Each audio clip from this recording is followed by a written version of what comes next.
에베소서 1장 15절에서 23절까지 말씀입니다. 에베소서 1장 15절에서 23절까지 말씀을 저와 한 절씩 번갈아 가며 읽도록 하겠습니다. 마지막 절은 다 함께 읽겠습니다. 제가 먼저 15절 말씀을 봉독하겠습니다.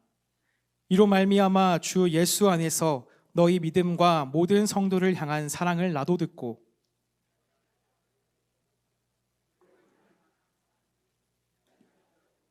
우리 주 예수 그리스도의 하나님 영광의 아버지께서 지혜와 계시의 영을 너희에게 주사 하나님을 알게 하시고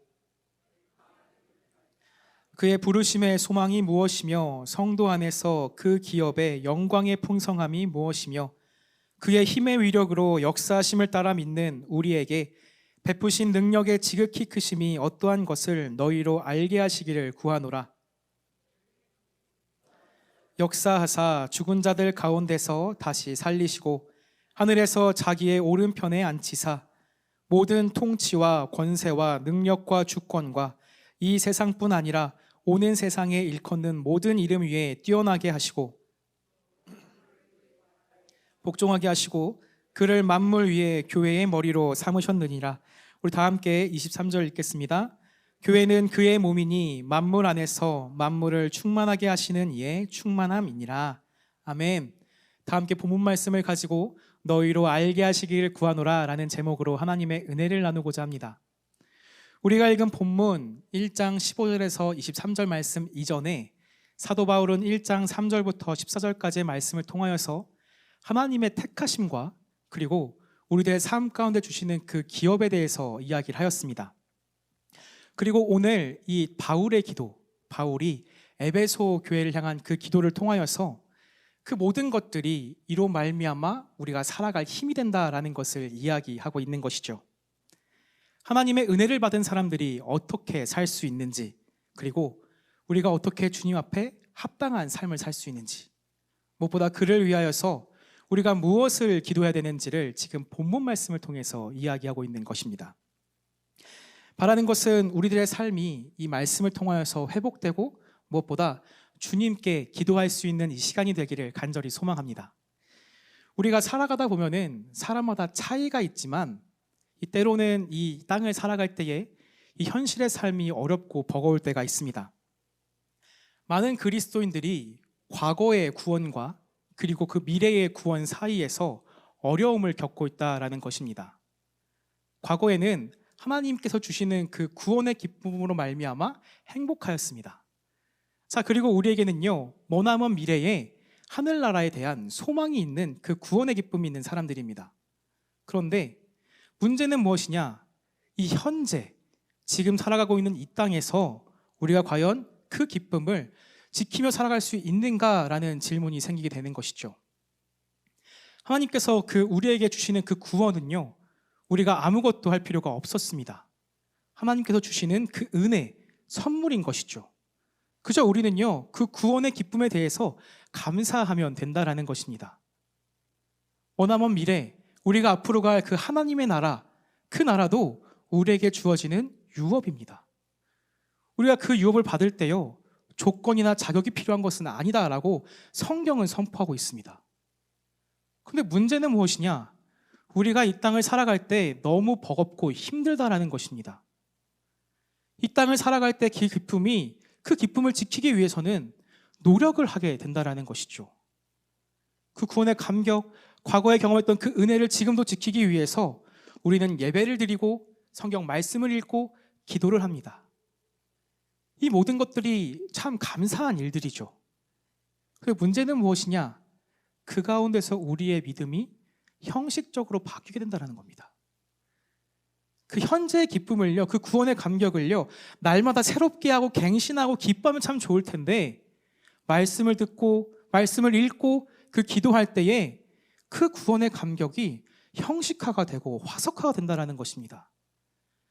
어쩌면 그것이 그리스도인들이 살아가는 이 현실의 그 어려움이 아닐까라는 생각을 하게 되는 것이죠. 무언가 분명히 하나님께서 주시는 그 구원은요, 노력이 필요 없는데 그냥 은혜로 누리면 되는데, 이 땅을 살아갈 때 그 구원의 감격은 뭔가 싸워야 되고 뭔가 쟁취해야 되고 내가 노력을 해야지 그 결과를 얻을 수 있는 것처럼 보인다는 겁니다. 그러다 보니까 진짜 구원의 감격을 잃게 되는 것은 아닐까요? 형식화가 되고 그 진짜 감격은 잃어버린 채 살아가는 것. 그것이 과연 성경이 우리에게 주는 이 땅을 살아갈 때에 범사에 감사하고 기뻐하라는 그 말씀이 우리와 괴리가 되진 않으십니까? 근데 오늘 말씀을 읽다 보면요, 그것이 아니구나라는 것을 알게 됩니다. 오늘 본문 바울의 기도는요, 결코 그렇지 않다라는 결론을 우리 가운데 줍니다. 바울은 이 에베소 교회를 위해서 기도하면서 어떻게든 힘을 짜내서 구원의 감격을 지키라라고 이야기하지 않고 있다는 것입니다. 그들에게 없는 것을 하나님께 구하면서 하나님 주십시오 주십시오라고 기도하라고 말하고 있지 않다라는 것입니다.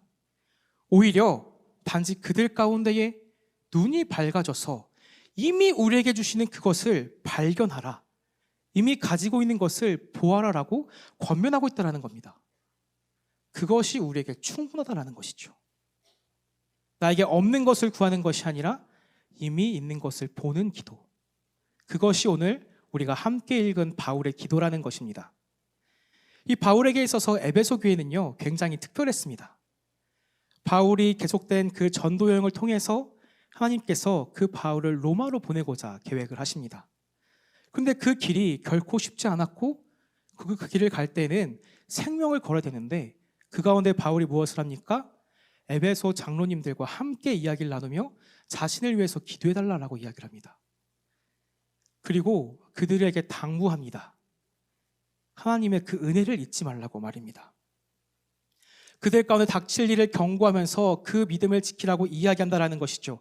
그리고 오늘 본문 말씀은 바울이 로마에 도착해서 감옥 안에 있을 때에 그 에베소 교회 사람들이 믿음과 사랑을 지켜서 참 좋다라는 것을 들으면서 쓴 편지다라는 것입니다. 그리하여서 바울은 이 기도의 시작을 감사로 시작하는 것이죠. 사랑하는 에베소 교회의 그 믿음과 사랑으로 인하여서 내가 감사하다라고 말입니다. 근데 바울의 기도는 거기서 그치지 않습니다. 이들이 그 믿음과 사랑을 지키기를 바라는 마음으로 자연스럽게 그들을 위해서 기도한다라는 것입니다. 왜냐하면 그들이 참 잘해왔지만 닥칠 일들, 그 삶 가운데 살아가는 그 삶을 통하여서 계속된 그 어려움 가운데 마주할 때에 그럼에도 불구하고 그 믿음과 사랑을 지키기를 바라기 때문에 기도할 수밖에 없었다라는 것입니다. 우리도 마찬가지라는 것이죠. 우리 목양교회 성도님들을 보면요, 그 사랑과 그 믿음이요 대단합니다. 제가 늘 배웁니다. 하나님의 사랑이 우리 성도님들의 삶을 통해 드러났는데 그 믿음이 정말 너무나 대단하신데 중요한 것은 무엇이냐? 우리가 그것을 지키기 위해서 늘 기도해야 된다는 것입니다. 그렇게 우리가 무엇을 기도해야 되는가? 오늘 함께 이 말씀을 통하여서 바울이 어떠한 기도를 하는지를 통하여서 우리가 우리들의 그 믿음과 사랑을 지키는 그 기도를 올려드리는 이 시간 되기를 간절히 소망합니다. 우리 다 함께 본문 말씀 17절 말씀을 함께 읽겠습니다. 본문 17절입니다. 시작.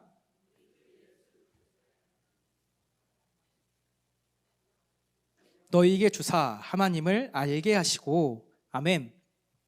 바울은 지금 다른 것을 구하지 않습니다. 하나님 그들 가운데 사랑을 붙여주셔서 그들의 믿음을 지켜주시옵소서. 아니면 하나님께서 정말 그들의 삶을 인도하여 주사 아무 어려움이 없게 하여 주옵소서라고 기도하지 않고 있다는 겁니다. 바울이 가장 먼저 기도하는 것, 지혜와 계시의 영, 그러니까 성령을 통하여서 하나님 알기를 구한다는 것입니다. 우리가 무엇을 기도해야 되는가? 마음의 눈을 열어서 하나님을 알기를 기도해야 된다는 것입니다. 이 에베소 성도들이요, 이 에베소 교회 성도들이 이 하나님을 몰랐던 것은 아닙니다. 하나님을 잘 알고 있었으니까 그들이 믿음도 있었고 그들이 이웃을 사랑했겠지요. 근데 중요한 것은 그들이 더 하나님을 알기를 구했다라는 것입니다. 그들이 계속해서 자신들의 믿음과 그 사랑을 지키기 위해 가장 중요한 것이 무엇인가? 하나님을 아는 것이다 라고 지금 고백하고 있는 것이죠. 하나님을 아는 것, 그것은 우리들 삶의 근본, 우리들 삶의 반석이 됩니다. 하나님을 안다는 것은 우리 삶 가운데에 구원을 허락하는 겁니다. 하나님을 아니까 우리가 그 구원을 얻는 것이죠. 하나님이 구원자이심을 우리가 고백하기 때문에, 그것을 알기 때문에 우리가 구원을 받았습니다.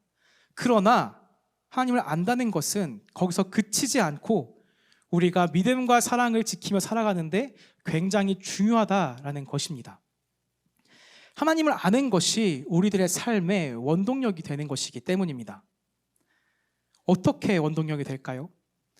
늘 말씀드리지만 여기서 성경에서 알다라는 것은요, 그냥 지식으로 아는 것이 아닙니다. 우리가 부부 사이에서, 자녀와 그 부모 사이에서 서로를 알아가고 깊이 관계하고 그 마음을 통하는 것, 그것을 안다라고 이야기하는데, 하나님을 알고 그분이 얼마나 크신 분이신지를 알면은 자연스럽게 우리가 그 믿음과 사랑을 지킬 수 있다는 것입니다. 내가 날마다 마주하고 있는 그 하나님이 얼마나 크신 분이신지를 안다면, 내 앞에 계시는 그 하나님이 얼마나 우리를 사랑하시는지 안다면, 우리 주님께서 우리의 삶을 늘 인도하시고 지키신다는 것을 안다면 우리가 그 믿음과 사랑을 지킬 수 있다는 것입니다. 근데 중요한 것은요, 바울이 그 뒤에 이렇게 이야기합니다. 너희의 마음의 눈을 밝히사. 18절 말씀에 너희의 마음의 눈을 밝히사 라고 이야기합니다. 하나님을 아는데 그냥 아는 것이 아니라 우리의 눈이 밝아져서 알기를 바란다라고 이야기한다는 것이죠. 왜요? 우리의 눈이 가리워져 있기 때문입니다. 어두워져 있다는 것이죠. 우리가 하나님을 아는데 가로막고 있는 것들이 굉장히 많습니다. 때로는요, 우리가 마주하고 있는 그 삶의 어려움들이요, 우리를 하나님을 바라보는 것을, 하나님을 알게 하는 것을 가로막을 때가 있습니다. 내 앞에 닥치는 그 재정적인 어려움으로 인하여서, 내게 주어지는 그 관계의 단절로 인하여서 때로는 하나님과 우리 사이의 그 영적인 교감이 어려움 가운데 있을 때에 우리의 눈이 막히게 되고 하나님을 알 수 없게 된다는 것입니다. 자, 이렇게 외부적인 것뿐만이 아니라요, 우리 마음 가운데 있는 것들이 하나님과 우리 사이를 가로막습니다. 나의 자존심, 내가 갖고 있던 그 어렸을 때의 상처, 아니면 그 기억들, 그 수많은 것들이 하나님과 우리 사이를 가로막고 있다는 것입니다. 그것을 쓴뿌리라고 하는데, 중요한 것은 그 쓴뿌리를 없애야 된다는 것입니다. 하나님과 우리 사이에 그 막혀있는 담을 허물어야 우리가 하나님을 온전히 알고 날마다 하나님을 마주할 때에 더 알아갈 수 있다는 것입니다. 사랑하는 성도 여러분, 지금 우리 가운데에 하나님과 우리 사이를 가로막고 있는 것이 무엇입니까? 우리가 갖고 있는 그 상처들 때문이십니까? 아니면 지금 나에게 닥쳐있는 그 수많은 어려움과 문제들 때문입니까? 중요한 것은요, 하나님께서 우리 가운데 지금 이미 계시고요, 우리와 마주하고 있다는 것입니다. 그 가려져 있는 것, 그것을 살짝 걷어만 내면은 하나님이 이미 우리와 함께 계시다는 것입니다.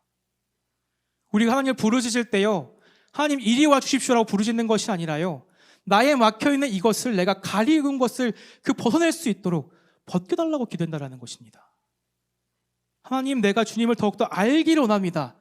내가 주님 사이에 가는데 그 막혀있는 그 수많은 장애물들, 쓴뿌리들, 나를 묶고 있는 그 견고한 진들이 다 무너져서 온전히 주님을 알기를 원합니다. 구해야 되는 것, 그것이 우리가 가장 먼저 기도되는 기도 제목 첫 번째다라는 것입니다.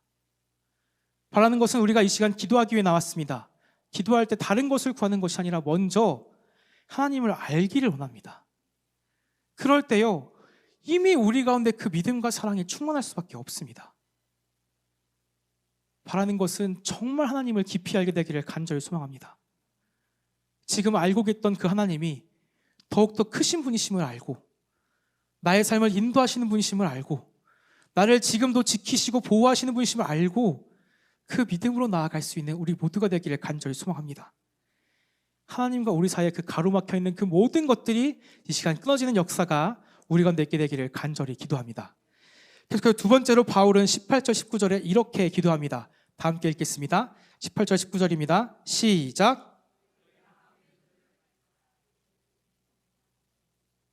성도 안에서 그 기업의 영광의 풍성함이 무엇이며 그의 힘의 위력으로 역사하심을 따라 믿는 우리에게 베푸신 능력의 지극히 크심이 어떠한 것을 너희로 알게 하시기를 구하노라. 아멘. 우리가 두 번째로 기도해야 될 것은 부르심의 소망과 그리고 기업의 영광의 풍성함, 무엇보다 하나님의 그 힘의 능력을 알기를 구해야 된다는 것입니다.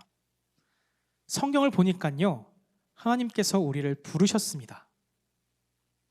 하나님께서 우리를 부르셨습니다. 아멘이 나오지 않네요. 하나님께서 우리를 부르셨습니다. 부르셨는데요, 그냥 부르신 것이 아닙니다. 이렇게 보니까는 있다가 여기 있네 하고 부르신 것이 아니라요, 우리를 창세전부터 계획하시고 부르셨다라는 겁니다. 그냥 부르신 것이 아니라 우리 각자에게 그 뜻과 계획과 소망이 있으셔서 우리를 부르셨다라고 이야기한다는 겁니다. 사랑하는 성도 여러분, 하나님이 우리를 부르셨습니다. 그렇게 우리는요, 우리 각자 삶에 주시는 그 부르심의 소망이 무엇인지를 알아야 된다는 것입니다. 하나님께서 우리들의 삶에 계획이 있습니다. 우리 삶 가운데 소망이 있다는 것이죠. 하나님께서는 우리를 부르시는 것을 후회하시는 분이 아니십니다. 괜히 불렀다, 말도 안 듣고 말씀도 안 읽고 기도도 안 하고 괜히 불렀다, 이렇게 하시는 분이 아니라요, 우리를 부르시는 그 소망을 위하여서 우리를 계속해서 콜링하시는 분이시다라는 겁니다. 중요한 것은 우리가 그 부르심에 응답하는 거예요. 그리고 부르심에 응답하면 무엇을 작정하고 계신가? 우리들의 삶 가운데에 그 기업을 예비하신다라는 겁니다. 하나님께서 우리를 부르셨을 때요, 종으로 부르셨을 뿐만이 아니라 성경을 보니까요, 하나님의 자녀로 부르셨습니다. 우리 한 사람 한 사람을 저만 부른 게 아니라요, 우리 모두를 하나님의 자녀로 부르셨습니다. 그리고 무엇을 삼으셨는가? 상속자로 삼으셨습니다. 그 기업은요, 영원하고 쇠하지 않고 부족함이 없어서 우리 모두가 받을 그 기업이 예비되어 있다는 것입니다. 중요한 것은요, 우리가 때로는 이렇게 말하기도 합니다. 자격이 있는 사람이 그 자리에 앉을 수 있다. 근데 한편으로는요, 성경을 읽어보면요, 그 원리는 아닌 것 같습니다. 왜냐하면은 그 자리에 앉는 사람이요, 그 자격에 걸맞게 변해가기 때문입니다. 사실 우리 각자를 봤을 때 죄인입니다. 저도 죄인이고요, 하나님께서 우리를 의롭다 칭하시지만 우리는 여전히 죄 가운데 있습니다. 날마다 기도하죠. 하나님, 우리를 구해 주시옵소서. 그 죄악을 끊어내게 하여 주시옵소서. 이 말씀 시작하기 전에 그 죄를 위해서 함께 기도했던 사람들이 우리입니다. 근데 우리를 하나님께서는 이렇게 들어갔고요, 어디 앉히시느냐? 하나님의 자녀, 그 상속자 자리에 앉히셨다는 겁니다. 그럼 여러분, 우리는 무엇을 해야 될까요? 그 상속자에 걸맞는 삶을 살아가야 된다는 겁니다. 하나님께서 우리를 처음에 하나님의 형상으로 지으셨습니다. 그 상속자의 모습으로 지었던 것이죠. 근데 죄로 인하여서 우리가 그 하나님의 형상이 깨졌습니다. 근데 그 깨진 것대로 사시겠습니까? 아니다라는 것이죠. 하나님께서 그 우리를 부르셔서 그 상속자의 다리로 다시 앉히셨습니다. 그러면은 부족하더라도 그 자리에 걸맞게 살아가야 된다는 겁니다. 그것이 그 기업의 풍성함을 안다라는 것입니다. 내가 누리는 그것이 하나님께서 주시고자 하시는 그 기업이 얼마나 풍성한지를 알면요, 그 기업에 합당한 삶을 살 수밖에 없다는 것입니다. 그것이 믿음과 사랑을 지키는 삶이다라는 것이죠. 그렇게 우리가 구해야 될 것은 무엇인가? 하나님, 우리를 부르시는 그 소망을 알게 하여 주시옵소서. 그리하여 우리에게 주시는 그 기쁨의 그 기업의 풍성함이 얼마나 대단한지를 알게 하여 주시옵소서라고 간구하며 기도해야 된다는 것입니다. 그런데 그때에 그냥 우리들의 노력으로 하는 것인가? 그렇지 않다. 그 다음 기도가 있는 것이죠. 하나님의 힘의 능력이 얼마나 큰지를 알게 달라고 바울이 기도한다는 겁니다. 하나님의 힘. 도대체 그 힘이 무엇이길래 바울이 이렇게 간절히 기도하는 것일까요? 다 함께 20절부터 22절 말씀을 함께 읽겠습니다. 20절에서 22절입니다. 시작. 그의 능력이 그리스도 안에서 역사하사 자기의 오른편에 앉히사 모든 통치와 권세와 능력과 주권과 이 세상뿐 아니라 오는 세상에 일컫는 모든 이름 위에 뛰어나게 하시고 또 만물을 그의 발 아래에 복종하게 하시고 그를 만물 위에 교회의 머리로 삼으셨느니라. 아멘. 그 능력이 무엇인가? 이렇게 길게 얘기하고 있는 겁니다. 그 능력은요, 예수 그리스도를 죽음에서 살리신 능력입니다. 부활인 그 능력인 것이죠. 영원한 생명의 능력인 겁니다. 우리 삶 가운데 가장 큰 문제가 무엇입니까? 인간에게 있어서 본질적인 문제가 무엇입니까? 죽음입니다. 그 힘의 능력이 무엇인가? 그 죽음을 무력화시키는 힘이다라는 겁니다. 그렇게 우리가 갖고 있는 그 능력이 무엇입니까? 우리가 마주하고 있는 그 문제들로부터 물러서지 않는 그 힘, 이길 수 있는 힘, 그 힘이 우리에게 이미 있다는 겁니다. 바울은 그 힘을 얻기를 구하지 않았습니다. 그 힘을 달라고 기도하지 않았습니다. 하나님, 그 힘이 우리 가운데 있음을 알게 하여 주시옵소서. 사랑하는 성도 여러분, 성도는 그 부활의 능력을 지닌 사람들입니다. 그리스도인들은 예수 그리스도의 그 죽으심과 부활하심을 믿음으로 말미암아 영원한 생명을 이미 소유한 사람들입니다. 그 생명을 구하는 사람이 아니라요, 그 생명을 받기를 원하는 사람들이 아니라 그 생명이 이미 있는 사람들이다라는 겁니다. 우리가 왜 믿음과 사랑을 지킬 수 있습니까? 우리 가운데 있는 그 부활의 능력으로 말미암아. 우리가 문제를 어떻게 이길 수 있습니까? 우리가 어떻게 그 모든 상황들로부터 돌파할 수 있습니까? 우리에게 주시는 그 새로운 힘을 얻는 것으로 인해서가 아니라 이미 우리 가운데 있는 그 영원한 생명으로 인해서 이길 수 있다는 겁니다. 이겨야지가 아니라 이기게 된다라는 것입니다. 얻는 것이 아니라 이미 있다라는 것입니다. 사랑하는 성도 여러분, 그 믿음이 우리 가운데 있게 되기를 간절히 소망합니다. 그 힘이 우리 가운데 이미 있음을, 하나님의 그 크고 놀라우신, 지극히 크신, 그 상상할 수 없는 그 위대한 힘을 우리가 이미 있음을 알고 기억하는 오늘이 되기를 간절히 소망합니다. 우리가 어떻게 하나님의 형상을 닮아갈 수 있겠습니까? 이미 깨져버린 것을. 그런데 하나님께서 그것을 이으신다라는 겁니다. 회복시키신다라는 겁니다. 이미 하시고 계시다라는 것이죠. 바라는 것은 우리에게 주시는 그 부르시의 소망에 합당한 삶을 살아가면서 날마다 그 능력 알기를 간절히 소망합니다. 그래서 부활의 기쁨이 정말 우리 가운데 끊이지 않게 되기를 간절히 소망합니다. 그리하여 포기하는 삶이 아니라 돌파하는 삶, 하나님의 말씀을 따라가는 삶을 살 수 있는 우리 모두가 되기를 간절히 기도합니다. 바울은 그리하여서 마지막에 한 가지 선포로서 기도를 마칩니다. 다 함께 23절 함께 읽겠습니다. 23절 시작 읽겠습니다. 교회는 그의 몸이니. 아멘. 자, 교회와 예수는 한 몸이다라고 그 기도를 마치고 있다는 겁니다. 한 몸이 무엇입니까? 일체라는 것이죠. 제 머리가 따로 놀 수 없습니다. 제 몸이 따로 놀 수가 없어요. 하나입니다. 하나. 무엇입니까? 그 능력이요, 우리 가운데 있음을 다시금 확증하고 있는 겁니다. 교회는 그리스도의 몸이니, 교회는 그리스도와 하나니, 그의 능력이 우리의 능력이다라는 겁니다. 사랑하는 성도 여러분, 우리 모두는 교회입니다. 그렇죠? 목양교회만 교회일 뿐이 아니라요, 우리 각자가 교회다라는 겁니다. 우리의 머리가 우리 주님 되신대요. 그 부활의 능력이 지금도 우리 가운데 있다라는 겁니다. 이 땅을 살아갈 때 어렵습니다. 결코 쉽지 않아요. 저도 버거워요. 그러나 그럼에도 불구하고 우리가 어떻게 믿음과 사랑을 지킬 수 있는가, 어떻게 이 땅을 살아가면서 현재의 그 구원의 감격을 누릴 수 있는가, 무엇을 얻고 받고 그런 것이 아니라 이미 우리 가운데 계신 한 몸 된 그리스도를 인하여서 우리가 감사할 수 있다는 것입니다. 그리고 우리를 통하여서요, 그 만물을 충만하게 하신 이가 우리를 통하여서 충만하다라고 지금 고백하고 있습니다. 23절 마지막에 이렇게 이야기합니다. 만물 안에서 만물을 충만하게 하시는 이 그 예수 그리스도의 충만이 이 교회다라는 겁니다. 그 주어가 교회예요. 교회는 그리스도의 충만함이다. 이 세상을 충만하게 하시는 그 충만함이요, 우리를 통해서 증거된다라는 겁니다. 우리는 그리스도의 충만함입니다. 그래서 우리가 구하는 것은, 우리가 알아야 될 마지막 기도 제목은 무엇인가? 하나님, 내가 하나님으로 인하여서 충만하게 하여 주시옵시고 나를 통하여서 충만하게 하옵소서. 그게 우리의 마지막 기도다라는 것입니다.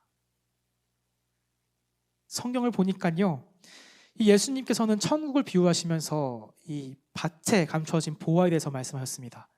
마태복음 13장 44절에 이렇게 고백합니다. 천국은 마치 밭에 감추인 보화와 같으니 사람이 이를 발견한 후 숨겨두고 기뻐하며 돌아가서 자기의 소유를 다 팔아 그 밭을 사느니라. 아멘. 구원받은 우리들은요, 그 기쁨을 아는 우리 모두들은요, 이미 이 밭을 산 사람들입니다. 중요한 것은 무엇이냐면요, 밭을 사는 데 집중하다 보니까는 그 밭에 감추어진 보화를 잃어버린 것은 아닌지요. 보화가 없던 것이 생기는 것이 아닙니다. 밭에 이미 보화는 묻혀 있습니다. 그것을 열어서 보기만 하면 돼요. 사랑하는 성도 여러분, 하나님의 능력이, 그 부활의 기쁨이, 감격이, 그 힘이 이미 우리 안에 있습니다. 우리가 구해야 될 것은요, 하나님 힘을 주십시오가 아니라요, 이미 우리 가운데 계시는 그 능력을 더욱더 알게 하여 주시옵소서라고 기도한다는 것입니다. 하나님께서 지금 바로 앞에 계세요. 바로 앞에. 이미 우리 안에 계십니다. 우리 찬양하잖아요. 주님 내 안에, 내가 주님 안에. 성경을 짜면요 뭐가 나옵니까? 임마누엘, 하나님이 우리와 함께 계시다가 나옵니다. 우리가 구해야 될 것, 하나님, 우리가 하나님을 더욱더 알게 하여 주시옵소서. 두 번째로 구해야 될 것, 부르심의 소망과 그 기업의 풍성함과 그 하나님의 크신 능력, 지극히 크신 능력을 알게 하여 주시옵소서. 마지막으로 우리를 통하여서 그 충만을 알게 하여 주시고 충만하게 하옵소서.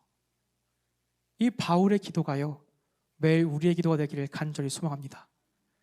그리하여서 그 구원의 감격과 기쁨이 과거의 일로 머무는 것이 아니라 미래의 소망으로 던져버리는 것이 아니라 지금 이 땅을 살아가면서 어려움 가운데에서, 눈물 가운데에서 다시금 주님을 볼 수 있는 그 원동력이, 힘이 되기를 간절히 소망합니다. 말씀을 기억하며 함께 찬양하겠습니다.